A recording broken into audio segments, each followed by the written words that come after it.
Un nuevo programa de las provincias también existen. Empezamos nuestro programa con una muy buena noticia.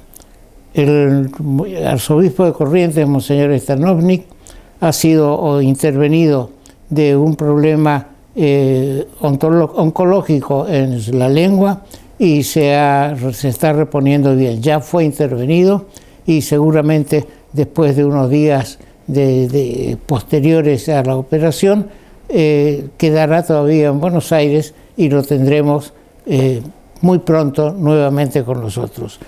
No tiene que llamar la atención, como le pasó a alguien, que yo le rinda homenaje a Monseñor Stanovnik siendo judío.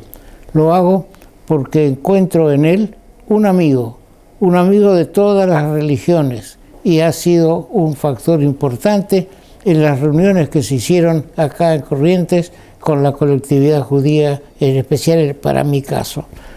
Por eso, cuando se hizo el homenaje a los rotarios fallecidos en el cementerio israelita de la calle Juan de Garay, culminamos con un pedido, un aplauso por la salud de Monseñor Stanovnik cuando todavía estaba en el trámite preoperatorio.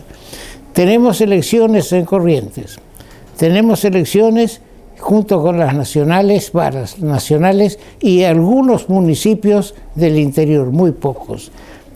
Nosotros elegimos en esta oportunidad diputados nacionales. Uno de los diputados que cabeza la lista, porque hay puja en los dos partidos. Hay puja en Cambiemos, donde hay 3 listas, una encabezada por Jorge Vara, el actual ministro de Producción, quien dice que va a ir a Buenos Aires para generar cambios pensando en nuestra realidad local. Le hice llegar al ministro, al todavía ministro por supuesto, una nota en la cual le pedía, aparte de pedirle una audiencia, le decía que había que tomar, urgente conexión con quienes están preparando la licitación para el dragado del río Paraná, porque la concesión que se ha hecho o que tiene vigencia termina en el 2021. Todo indica de que se va a licitar el dragado desde Buenos Aires hasta Santa Fe. Es importante que nuestros legisladores y nuestro gobierno provincial, legisladores nacionales y también los provinciales, que hagan algo para que ese dragado llegue hasta Confluencia, es decir, donde se une el río Paraguay con el río Paraná, que es totalmente de jurisdicción argentina, desde Confluencia aguas abajo, porque eso va a permitir que buques de mayor calado, es decir, los que hacen un factor importante de la exportación, los que hacen la travesía por mar, puedan llegar a nuestros puertos. Si el puerto habilitado va a ser el del Chaco, o el de Corrientes, o el del norte de Entre Ríos, no es un problema que deba preocuparnos. Lo que sí debe preocuparnos es que los buques puedan llegar a esta zona del litoral.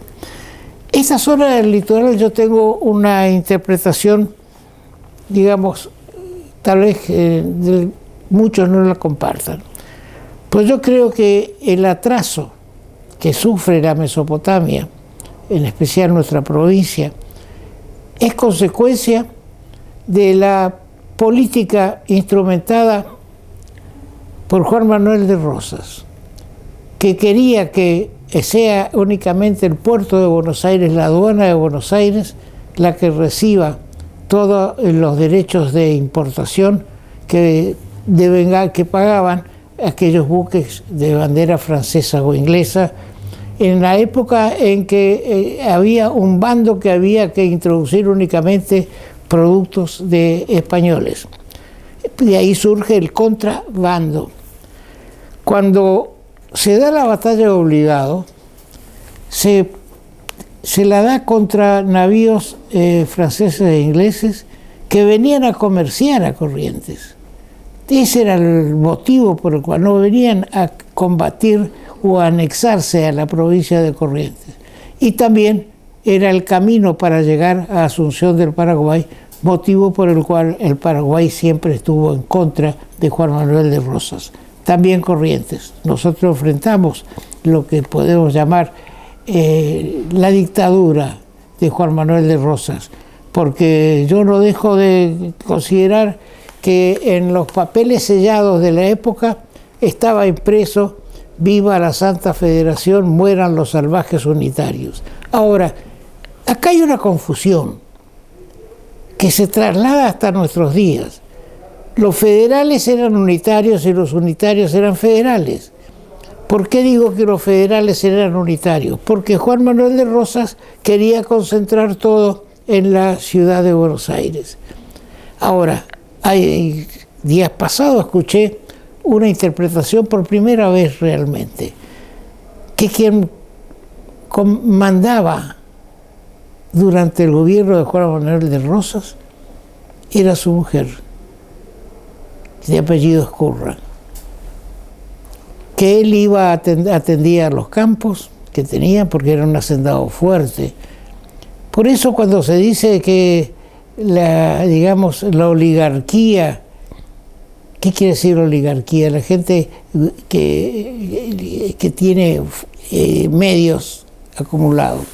Juan Manuel de Rosas era una persona que tenía estancias y muy grandes en la provincia de Buenos Aires. Ahora, volviendo al tema unitarios y federales, y decían que nosotros éramos unitarios, que Corrientes era unitario, en contraposición del federalismo de Rosas. Y es al revés, porque nosotros queríamos la libertad de los puertos, que pudieran llegar por el río Paraná los buques que quisieran comerciar con Corrientes. Con Corrientes, que el Chaco era territorio nacional, estaba en manos indígenas todavía, aborígenes, y toda la zona esta podía haberse desarrollado mucho más si no tenía el tapón de Buenos Aires, que era la aspiración de Rosas, y que fue quedando y nosotros ahí paralizamos nuestro progreso, nuestro desarrollo, y pasamos de ser una de las 14 provincias que firmamos el acta de la independencia, y sin embargo estamos hoy atrasados. Gestiones del gobernador nos dicen que la recaudación de este mes, la recaudación aumentó un 40%.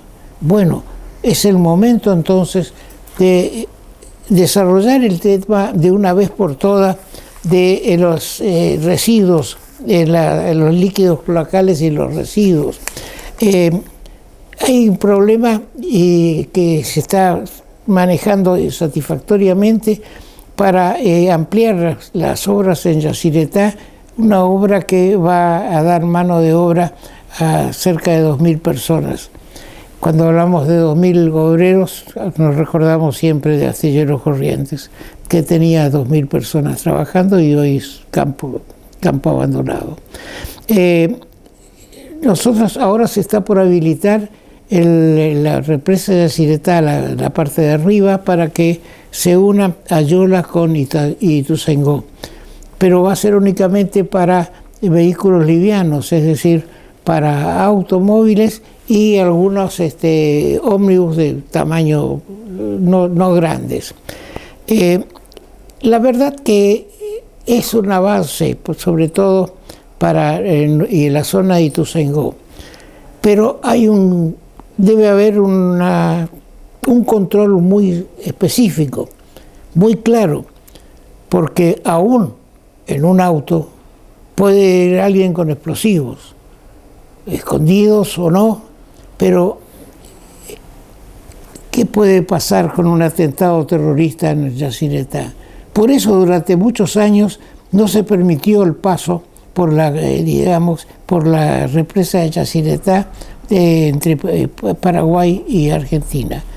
El terrorismo sigue vigente en el mundo y también en nuestro país. Hace pocos días se celebró un aniversario más del 25 del atentado contra la AMIA, inspirado por Irán, y que también se lo hace responsable del atentado a la Embajada de Israel.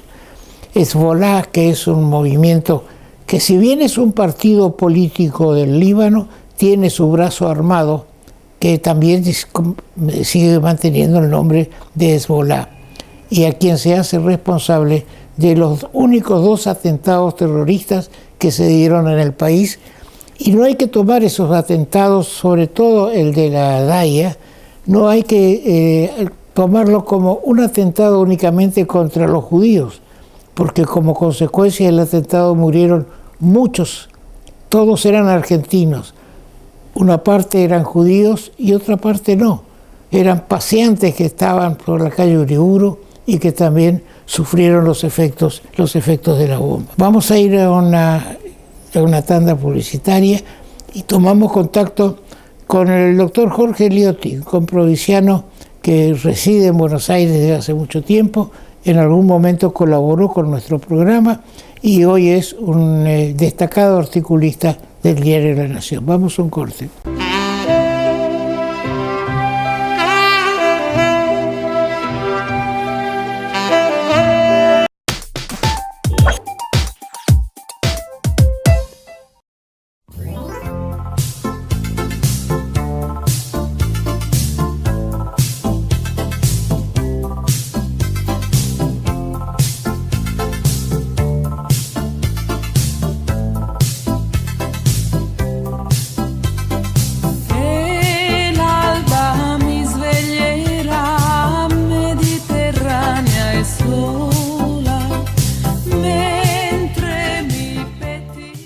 Hidrovía, vía libre para exportar.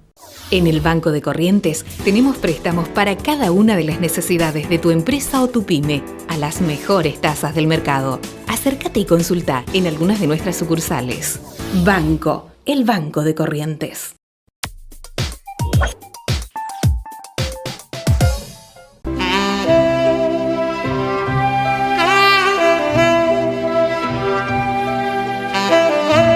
Estamos en comunicación con Buenos Aires, con el doctor Jorge Liotti, un comprovinciano de destacada actuación en la capital federal, en la ciudad autónoma, y que escribe en el diario La Nación. Hemos leído con mucha atención sus artículos últimos, en el que hace un análisis de la situación general del país. Buen día, Jorge. Horacio Gundisky te habla. Buen día, Horacio. ¿Cómo te va? Bien. ¿Cómo estás viendo este tema de la grieta, cuando la grieta no es algo que surgió ahora, sino que viene de hace tiempo, digamos, 2 bandos distintos en la política argentina?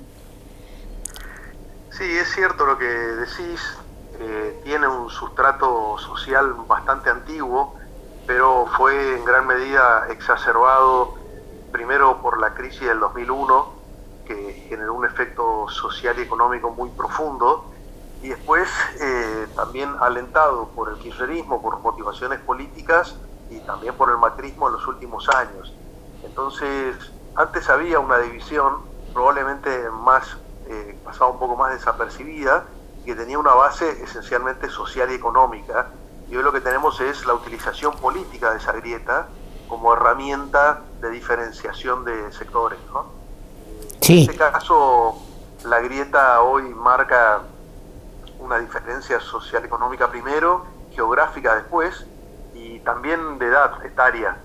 Básicamente, el peronismo kirchnerista tiene un sustrato mucho más sólido de adherentes en los sectores jóvenes, en los sectores digamos, las provincias del norte y parte del sur, y en los conurbanos de las grandes ciudades, y también en los estratos sociales más bajos.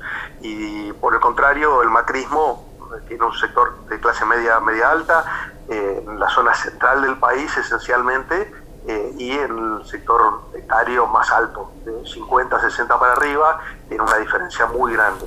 Entonces, hay una división, de alguna manera, estas líneas pueden predecir en gran medida posturas de voto, posturas políticas, ¿no?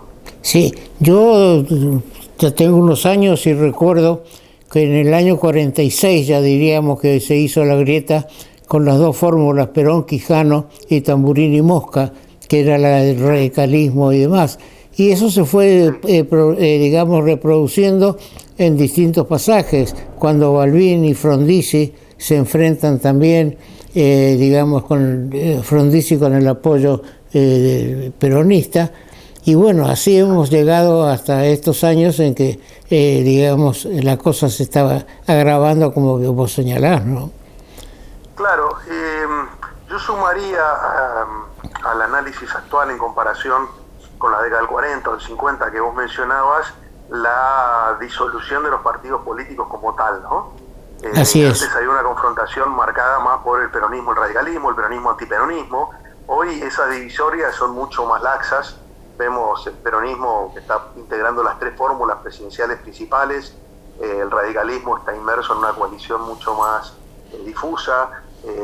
Bueno, el cierre de listas y de candidaturas creo que fue un ejemplo muy claro de la liquidez con la que se mueve la política argentina, con mucha sorpresa, ¿no? Alberto con Cristina, Pichetto con Macri, Labaña con Urtubey, Lustó con la Rodríguez Larreta, y podríamos seguir, Massa, el corrimiento de Massa hacia el kirchnerismo. O sea, muchas sorpresas que permite la disolución de los partidos políticos en forma orgánica y estructurada como era antes, y que a la vez hace esto, que todo sea posible en este escenario. Lo único que permanece como un poco inalterado sea esta divisoria hoy marcada por el peronismo kirchnerista de un lado y el macrismo por el otro.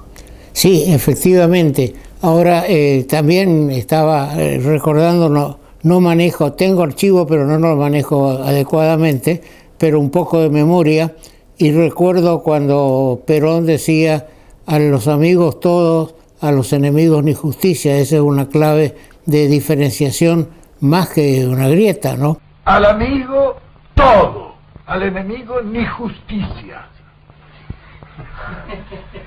Pero ya, digamos, no vemos por un lado, Cristina está en una lucha con Macri a ver quién es más capitalista, si Macri es más capitalista o si Cristina es más capitalista, y por el otro lado Kicillof, que es marxista.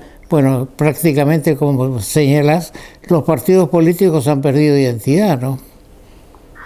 Sí, yo creo que en las últimas 2 semanas se ha utilizado esta dialéctica para ver quién era más capitalista o quién más comunista, que obviamente son categorías del pasado, y digamos, los márgenes para introducir reformas de estatización o de control centralizado de la economía son muy inferiores, muy dificultosos. Yo creo que fue parte de la chicana originalmente de Cristina, cuando ella dice que al final era más capitalista que Macri porque había más para consumir o había más variedad de marcas.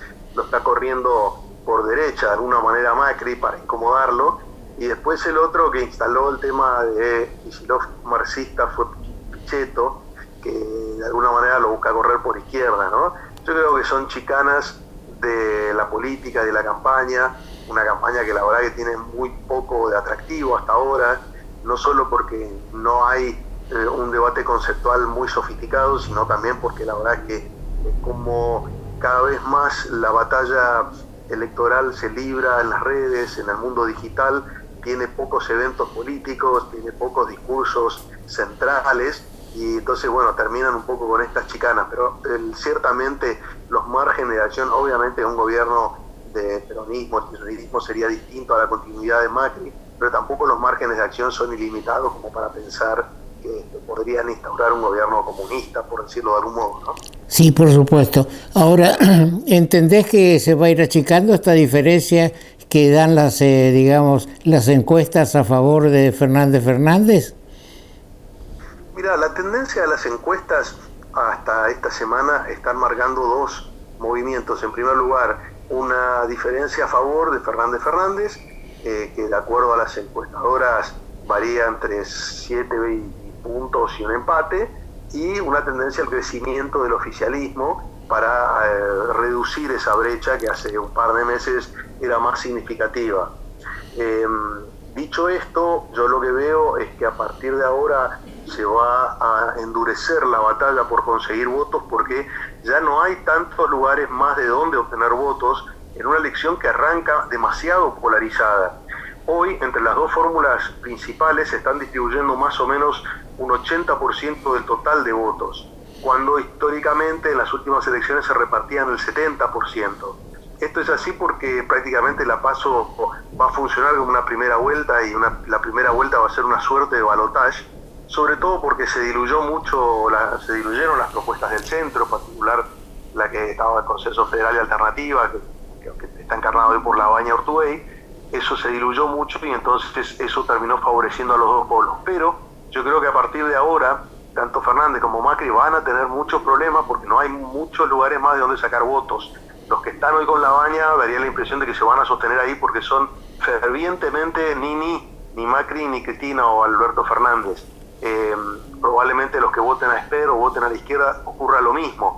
Lo que habrá que ver en todo caso es cómo se reacomodan esos votos después de las PASO en función del resultado. Yo creo que eso va a ser muy interesante porque vamos a ver un fenómeno de interpretación del resultado que puede ir o del voto miedo por el regreso del kirchnerismo que termine favoreciendo a Macri, o por el otro lado el subirse al carro del triunfador si es que gana Alberto y Cristina y empieza a marcar un poco el punto de inflexión del retorno del peronismo, ¿no? Sí. En este aspecto yo creo que simbólicamente es muy importante lo que pasa en Provincia de Buenos Aires, naturalmente.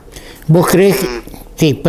¿Vos crees que debió haberse desdoblado desde el punto de vista oficialista, digamos, debió haberse desdoblado la elección en Provincia de Buenos Aires? Porque una cosa era tener para las PASOs un gobernador electo, una gobernadora electa, y otra cosa es tener una precandidata que va a ir en tercer o cuarto lugar en la boleta sábana, ¿no?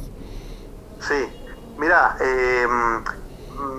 viendo retrospectivamente da la impresión de que le hubiese convenido desdoblar. A esta altura probablemente Vidal hubiese ganado y eso hubiese funcionado como un motor de impulso a la candidatura de Macri. Igualmente, Horacio, el macrismo puro y duro, Peña, Durán Barba, los estrategas de fondo del oficialismo tienen una lógica diferente, que es más conceptual que de estas tácticas electoralistas, ¿no? Ellos entienden que que PRO, Cambiemos o el Frente de Todos, pero Juntos por el Cambio, perdón, es como un combo completo donde vos tenés a Macri, a Larreta, a Vidal, o sea, hacen un planteo donde la gente no vota al candidato solamente, sino vota el proyecto o vota el concepto de lo que representa la marca Cambiemos, ¿no? Es un poco más sofisticado y está basado en esta idea de la grieta, donde ellos plantean que en general la oferta electoral de los candidatos responde a la demanda, y la demanda que ellos sostienen es la de cambio supuestamente y la de que no vuelva al kirchnerismo. Ese es el principal dinamizador del voto oficialista, y entonces para que ese paquete sea completo ellos entienden que tienen que ir todos juntos. Sí. Habrá que ver cómo resulta, ¿no? Porque es muy riesgosa la jugada, y en la provincia de Buenos Aires la gente de Vidal está muy preocupada en serio porque no tienen segunda vuelta, y allí es el bastión principal de Cristina Kirchner, le lleva 20 puntos de diferencia a Macri en zonas del conurbano, y eso se le hace muy difícil de remontar a Vidal, aunque ella individualmente tenga mejor intención de voto que Kicillof. Es una carga muy pesada, hay que ver si la puede revertir entre la PASO y la general.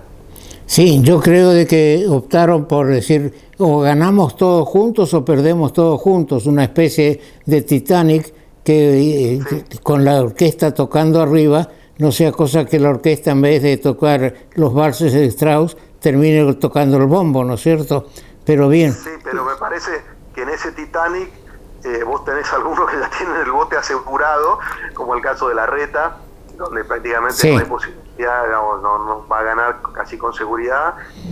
Después tenés un dudoso importante como es Macri, y una que está más complicada, te diría que está en la parte de abajo del Titanic, que es Vidal, ¿no? Entonces puede llegar a darse la situación o de que Larreta sea el único que quede en pie, o que queden Larreta y Macri y Vidal termine siendo la víctima de que termine impulsando. Por ahí también hay una lectura un poco sofisticada que hacen algunos politólogos, que es una eventual derrota de Vidal también podría ser leída como un castigo injusto de quién es la principal figura o la más carismática del espacio, y que esa sensación de injusticia termine inclinándose a favor de Macri en un eventual balotaje. Estoy suponiendo un escenario de balotaje, donde la elección presidencial no se define en octubre, sino que va a noviembre, y con Vidal perdiendo podría aparecer esta sensación de injusticia y que Vidal salga a recorrer con Macri a pedir el voto. Pero para mi gusto es un poco sofisticado. Yo coincido con tu lectura original de que a esta altura del partido, si Vidal no hubiese sido reelecta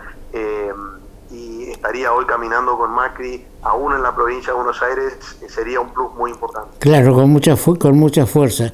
Ahora, hay que ver quiénes son los que superan de todos los, digamos, extra polarización, digamos, quiénes son los que superan el 1,5% que necesitan para participar de las digamos, las primarias que pasan a ser secundarias, y el balotaje sería una terciaria, ¿no es cierto?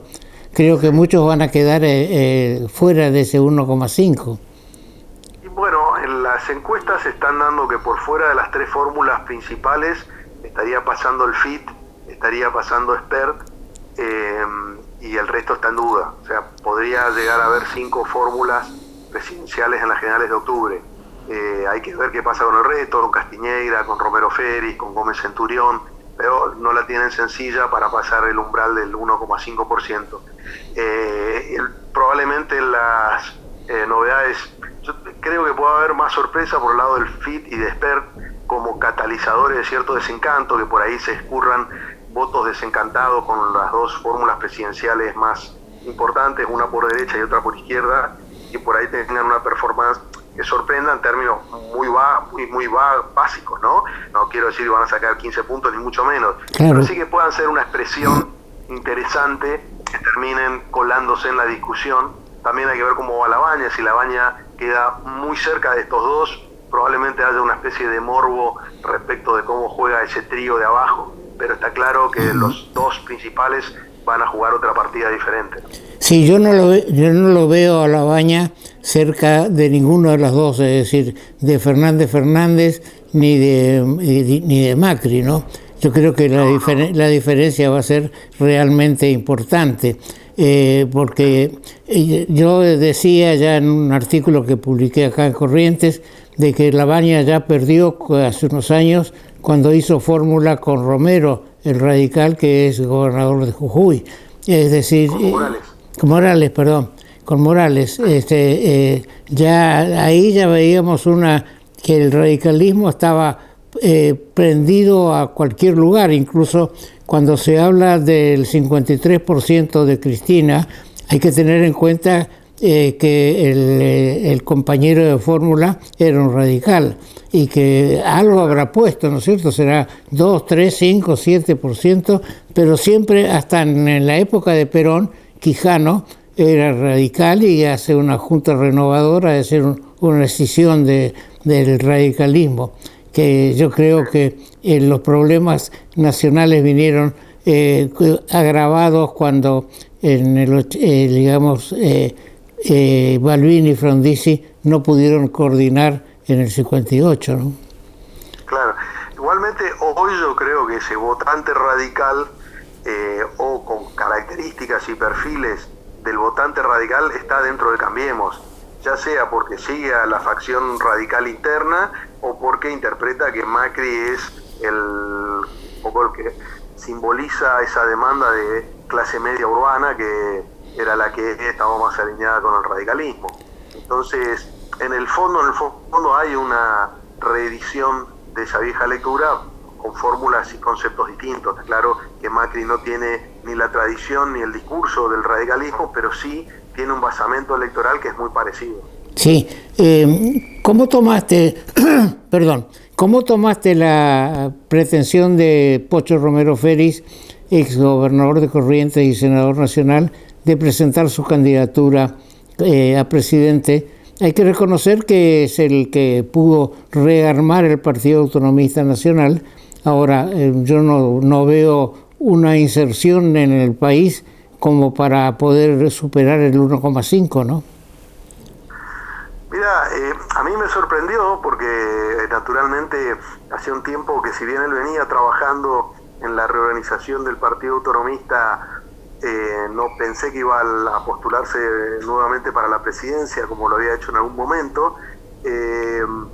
Lo que yo creo es que todos los partidos más chicos hoy adolecen de una capacidad de estructura a nivel nacional claro, que es compleja, y en un escenario que está, volviendo al punto original, demasiado polarizado. Entonces, o son parte de una estrategia superior, vamos a suponer que fueran partidos tendientes a coaligarse en una eventual segunda vuelta con alguno de los partidos, que podrían tener un rol, quizás pudieron haber ido a internas. Acá también hay una subestimación del tema de las PASO que es muy peligrosa o muy desilusionante, este tema de que ni a nivel nacional, ni en la provincia de Buenos Aires, ni en la capital, por decirte, las 3 elecciones más grandes que se van a definir en agosto, sí, no hay PASO, no hay internas reales. Eso confunde mucho porque la gente, son internas pero no hay internas, entonces se transforma en una especie de primera gran encuesta, que a la vez tiene mucha importancia porque definen votos.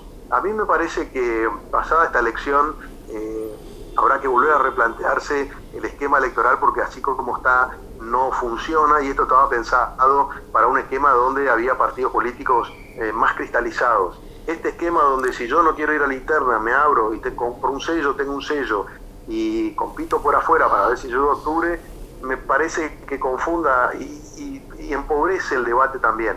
Así me da es. la impresión de que si hoy tuviéramos, de hecho, por ejemplo, en la elección del 2015, las 2 pasos nacionales fueron interesantes, la de Macri con Sanz y Carrió, donde se debatía una coalición de gobierno que todavía era nueva, y la elección entre Massa y De la Sota en la coalición UNA, fueron 2 internas atractivas y que le dieron peso, volumen, hubo debates, inclusive le permitió a Massa, después de todo el desgaste de la polarización, terminar en octubre con un 21% de los votos consolidados, una porción nada desdeñable. Hoy sería un candidato con un 21%, entras en la conversación. Sí. Entonces yo creo que allí hay una discusión conceptual del modelo electoral que deberá ser revisado para que no pase esto que está ocurriendo ahora, que es una interna en donde objetivamente lo único que está en juego en realidad es ver quién pasa el umbral del 1,5%.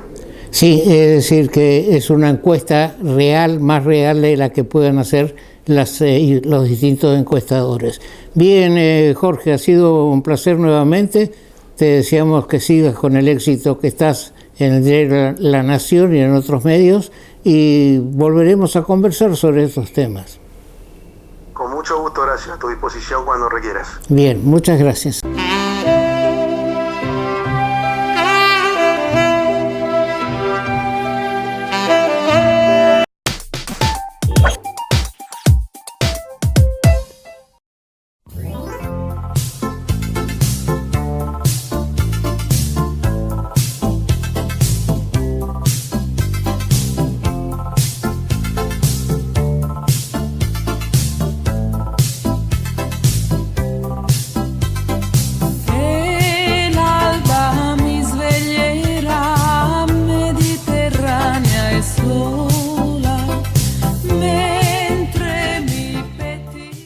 Hidrovía, vía libre para exportar. En el Banco de Corrientes tenemos préstamos para cada una de las necesidades de tu empresa o tu pyme, a las mejores tasas del mercado. Acércate y consulta en algunas de nuestras sucursales. Banco, el Banco de Corrientes.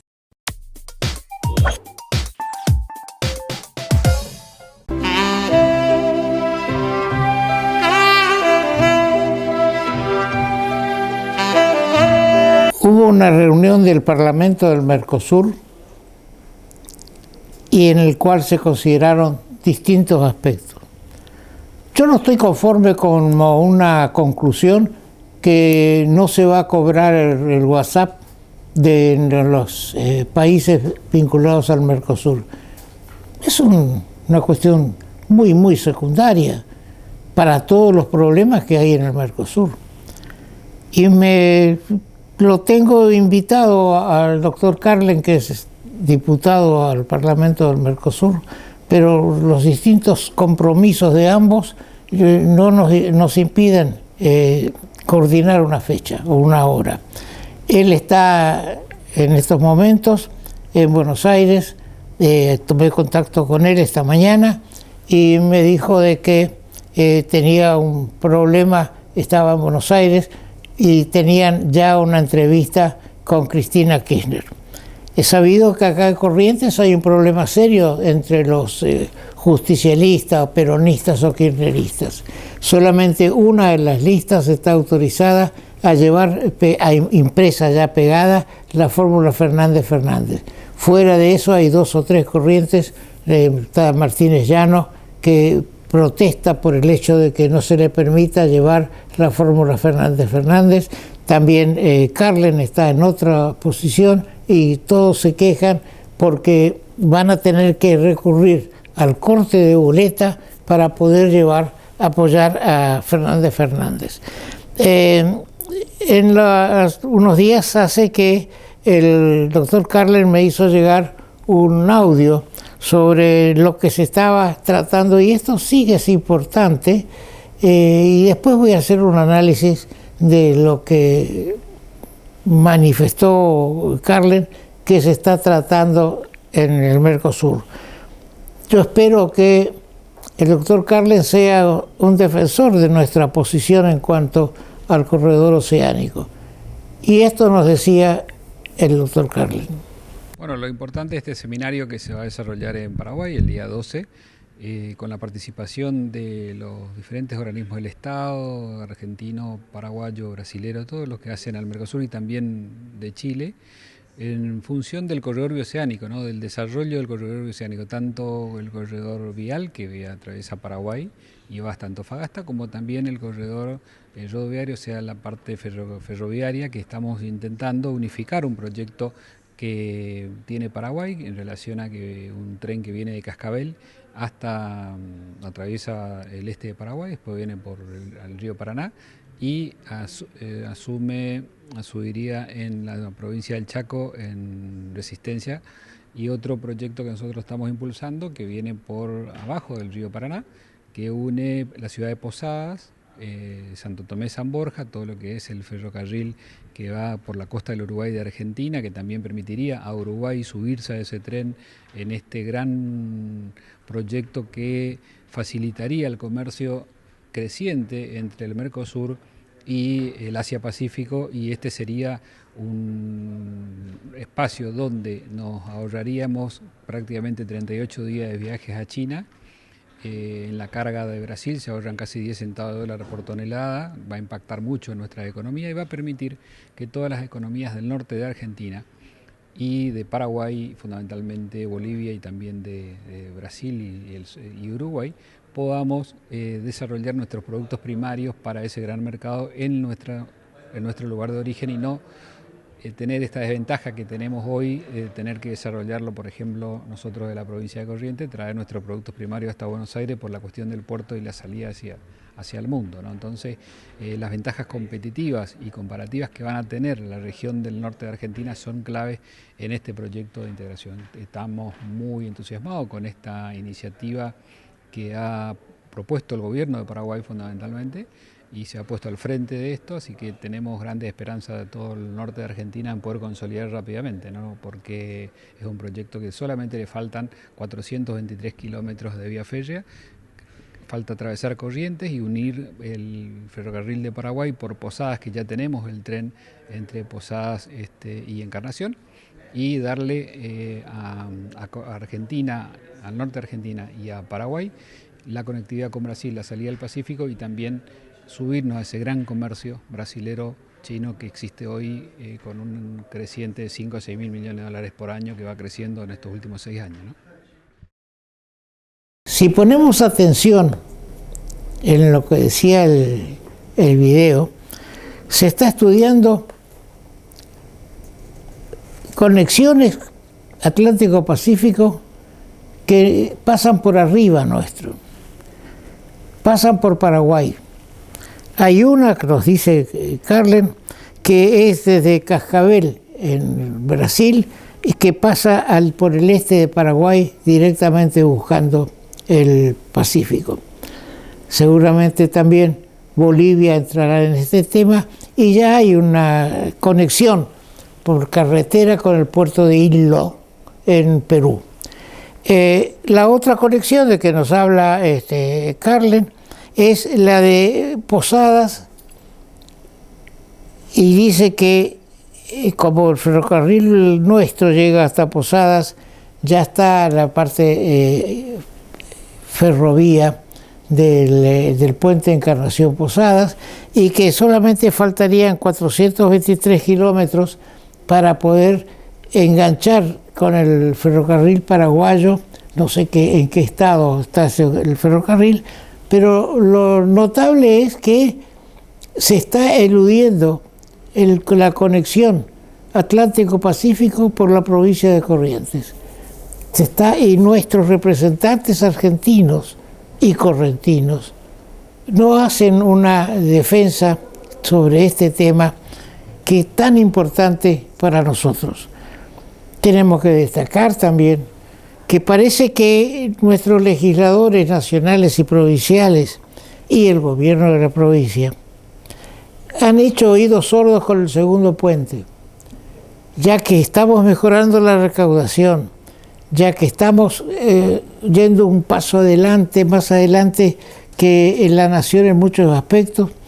Esperemos que el futuro diputado nacional, Jorge Vara, cuando dice que va a generar cambios pensando en nuestra realidad local, le dé la importancia que corresponde al segundo puente. Hay que incluirlo en el presupuesto. Si no, la verdad que yo estoy cansado de los engaños de los candidatos. Por ejemplo, Alberto Fernández dice que le va a poner plata en los bolsillos a la gente si él es electo. ¿Pero qué es eso? Eso es una mentira. Eso es una mentira. Como cuando niegan las obras que se están haciendo y que se hicieron durante el gobierno de Macri. También Macri no fue sincero con nosotros, porque antes de las elecciones que lo consagraron como presidente, dijo que se iba a ocupar del segundo puente. Ahí está el segundo puente.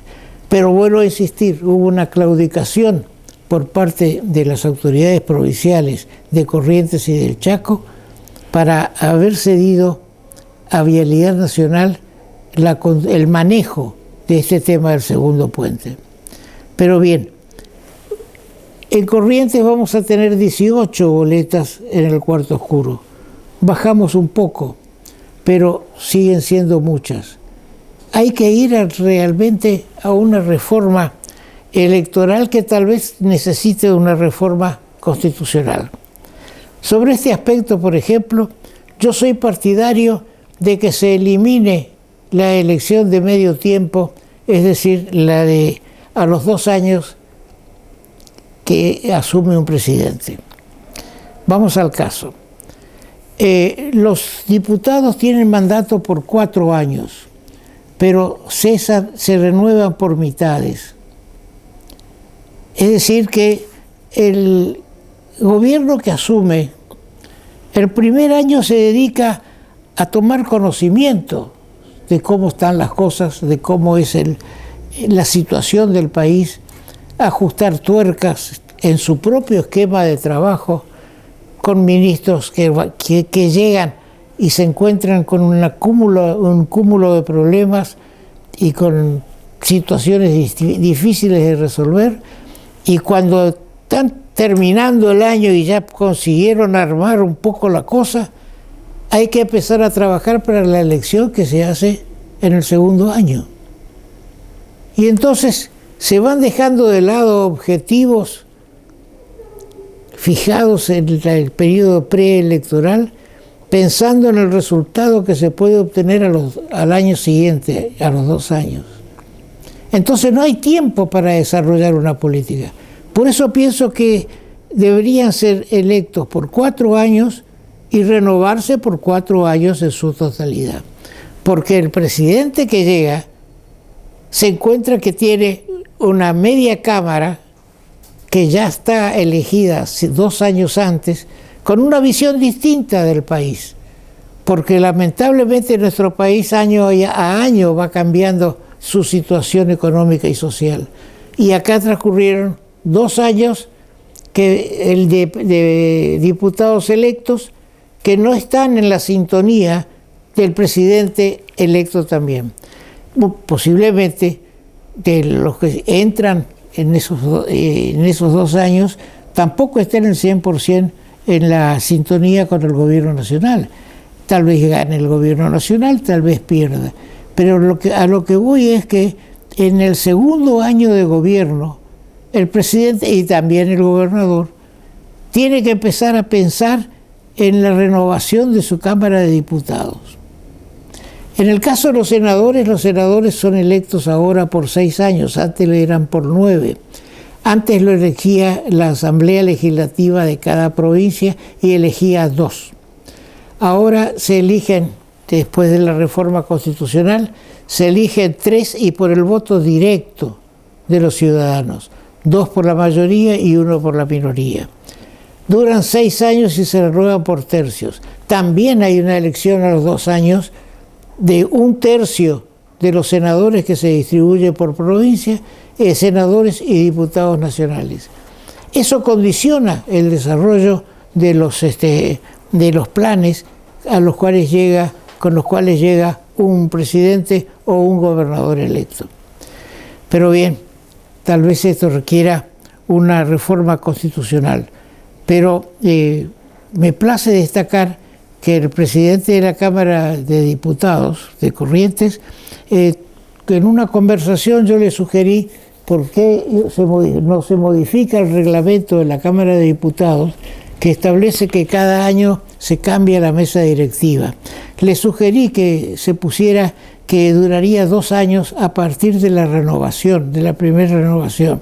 Es decir, que ahora se renovó la Cámara de Diputados, se elige una mesa directiva por 2 años hasta que vengan nuevos diputados. Con una gran amplitud, el presidente de la Cámara hizo eco de mi propuesta y ya hace un tiempo se modificó el mandato de la mesa directiva de la Cámara de Diputados. No así del Senado porque requiere una modificación constitucional. Bien, vamos a otro corte.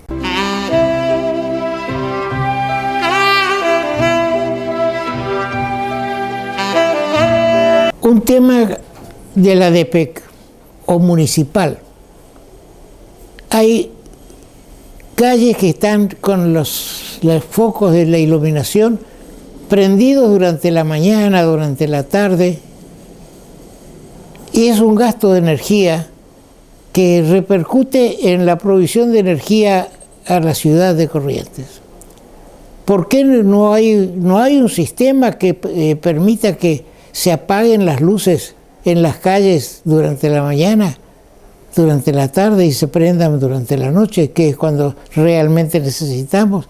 Entonces, los equipos están sobrecargados durante todo el día por esa iluminación. También tenemos que destacar, queda muy linda la iluminación que se hace de los edificios públicos en la ciudad, pero hay un gasto de energía que al final lo tenemos que pagar nosotros los contribuyentes cuando pagamos la luz, porque forma parte, esa iluminación a la que me estoy refiriendo, forma parte del déficit que tiene la provincia, la DPEC, sí, la provincia.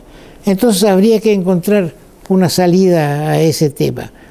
Qué triste que estemos con la candidata a vicepresidenta, expresidenta de la Nación, Cristina Fernández de Kirchner, hable de los productos cuchiflitos y pindonga. ¿Cómo estamos descendiendo? Y lo comentábamos también con Liotti el tema, descendiendo el nivel de la discusión de los presidentes. Hablar de cuchuflitos, pindonga, ¿por qué no nos dicen cómo van a solucionar? Hay candidatos que dicen esto está todo mal, pero cuando lleguemos nosotros las cosas van a mejorar. ¿Cómo? ¿Con más impuestos? ¿Con menos impuestos? ¿Con reforma laboral? ¿Con reforma impositiva o no? Pero que nos digan, porque no todos votamos por emoción. hay muchos que votamos por razonamiento y queremos saber de qué se trata, qué nos proponen. Pero bien, para terminar, quiero hacer una reflexión. En Buenos Aires, una enferma de diabetes había sido operada un dedo del pie. Avanzaba el tema y resuelven los médicos la amputación de la pierna derecha. Resulta que van a la sala de cirugía y en vez de amputarle a nivel de rodilla la pierna infectada o en tratamiento, resulta que le cortan la otra pierna. El cirujano se equivoca y le corta la pierna que estaba sana. ¿Cómo se soluciona eso? ¿Cómo se soluciona el caso de Pérez Volpi, la periodista y concejal de la capital, que están ahora en la discusión si quién tiene la culpa, la anestesista, el endoscopista? Resulta que le hicieron una endoscopía, que es una cuestión de rutina, y terminó muriendo en la mesa de operaciones. ¿Qué responsabilidad hay en los médicos en todo esto? Y en muchos otros casos también. Pero algo debe hacerse, porque ni a la señora que de 66 años que le amputaron por error una pierna cuando tenía que ser la otra, ni en el caso de Pérez Volpi van a volver por más que protestemos. Pero si tomamos medidas fuertes contra los que resulten responsables, entonces puede ser que se eviten en el futuro nuevos casos como estos. Bien, esperemos que también se solucione el problema de los controles de alcoholemia. El Pepo, un músico, resulta que vuelca con su auto, mueren dos personas, y no había ni en Dolores ni en Chascomús equipos para medir la alcoholemia. ¿Qué grado de alcohol tenía en la sangre el Pepo? ¿Cómo es posible que ciudades grandes, porque Dolores y Chascomús son ciudades importantes en la provincia de Buenos Aires, y una carretera como la 2 nacional que va a Mar del Plata, cómo es que no tenían para poder controlar ese hecho?